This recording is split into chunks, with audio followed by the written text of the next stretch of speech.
ఆకాశంలో ఆనందం అంతుపట్టని అనుబంధం. ఆకాశంలో ఆనందం. ఒక గ్రామంలో వృద్ధుడికి మాయాజాలపు తోట ఉండేది. ఆ మాయాజాలపు తోటలో ఒక మంచి రాయి, ఒక చెడ్డ రాయి ఉండేవి. వీటిలో ప్రత్యేకమైన శక్తులు ఉండటం వలన అనేకమైన బహుమతులిస్తూ ఉండేవి. ఈ బహుమతులన్నింటినీ ప్రజలకిస్తూ సహాయం చేసేవారు. ఒకరోజు అతనికి అకస్మాత్తుగా ఆరోగ్యం క్షీణిస్తుంది. నేను చనిపోయే సమయం వచ్చేసింది అనుకుంటున్నాను. మీరిద్దరూ ఇలాగే ప్రజలకి సహాయం చేస్తూ ఉండాలి అని చెప్తూ అక్కడే చనిపోతారు. మంచి రాయి చాలా బాధపడుతుంది. చెడ్డ రాయి చాలా సంతోషిస్తుంది.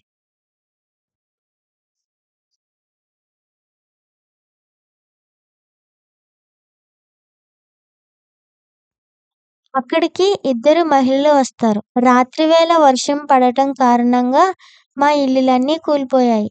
మీరు దయదలిచి మాకు ఏమైనా సహాయం చేయరా అని అడుగుతారు. అమ్మా, నేను మీకు ధాన్యాన్ని మాత్రమే ఇవ్వగలను. ఆ రాయి అయితే మీరు కోరుకున్నట్టుగా ధనాన్ని ఇస్తుంది. హా! హా! నేను మీకు ధనాన్ని ఇవ్వగలను. నేను మీకు ధనాన్ని ఇవ్వాలి అంటే నేను మీరు చెప్పినట్టుగా చేయాలి. మీ ఇద్దరూ ఒకరినొకరు కొట్టుకోవాలి. మీ ఇద్దరిలో ఎవరైతే గెలుస్తారో వాళ్ళకి మాత్రమే నేను ధనాన్ని ఇస్తాను. హహహహా! వీళ్ళిద్దరికీ మరొక మార్గం లేకపోవడం కారణంగా ఇద్దరు గొడవ పెట్టుకుంటారు. వీళ్ళిద్దరూ ఇలా గొడవ పెట్టుకోవడం చూసి చెడ్డరాయి చాలా సంతోషిస్తుంది. మంచి రాయి ఇలా అంటుంది. నీవు అమాయకపు ప్రజల యొక్క భావాలతో నువ్వు ఆడుకుంటున్నావు. ఏ ఆపు నీ గోల. వీళ్ళని చూస్తుంటే మంచి మజా వస్తుంది. చూస్తూ ఉండగానే వాళ్ళిద్దరూ బలహీనమవ్వి కింద పడిపోతారు. అరే! వీళ్ళిద్దరూ కింద పడిపోయారే! నాకు ఎటువంటి మజా రాలేదు. కాబట్టి నేను వీళ్ళకి ఎటువంటి ధనాన్ని ఇవ్వలేను. వీళ్ళిద్దరూ ఏడుస్తూ ఉంటారు.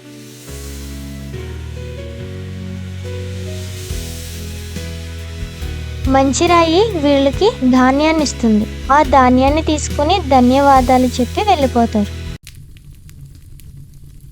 ఒకరోజు ఆ గ్రామంలో నిప్పంటుకోవడం కారణంగా అక్కడున్న ఇల్లులన్నీ కాలిపోతాయి. వాళ్ళందరూ వీటి దగ్గరికి వచ్చి, అయ్యా, అగ్ని ప్రమాదం జరగటం కారణంగా మా ఇల్లులన్నీ కూలిపోయాయి. దయతలచి మీరు మాకు ఏమైనా సహాయం చెయ్యరా అని అడుగుతారు. చెడ్డరాయి, మీరు ఏడుస్తుంటే నాకు చాలా మజా వస్తుంది. కాబట్టి నేను మీకు ఎటువంటి సహాయం చెయ్యను. నేను మిమ్మల్ని ఇలా చూస్తూ ఆనందిస్తాను. హహహహా! మీరు అలా అడగవద్దు. ఎందుకంటే అది చాలా చెడ్డది. ఇతరులకి అసలు సహాయమే చేయదు. నేను మీకు డబ్బు ఇవ్వలేను. కానీ మీరు ఆకలిని తీర్చుకోవడానికి ధాన్యాన్ని ఇవ్వగలను. మంచి రాయి వీళ్ళందరికీ ధాన్యాన్నిస్తుంది. ఒకరోజు చాలా పెద్ద తుఫానొస్తుంది. ఈ తుఫాను వలన అక్కడున్న పెద్ద పెద్ద చెట్లు వాటి మీద పడిపోతాయి. కొద్దిసేపటి తర్వాత అటువైపుగా వస్తున్న కొందరు వ్యక్తులు వాటిని చూసి కాపాడాలి అని అనుకుంటారు. వీటిలో ఈ రాయి చాలా మంచిది. మనం దీనిని కాపాడదాం. తాడు కట్టి దానిని రక్షిస్తారు. అరే! నన్ను కాపాడండి. నువ్వు చేసే పాపాలకి ఇదే ప్రతిఫలం. అలా అనవద్దు. నన్ను కూడా కాపాడండి. నన్ను కూడా కాపాడండి. కాపాడండి. కాపాడండి.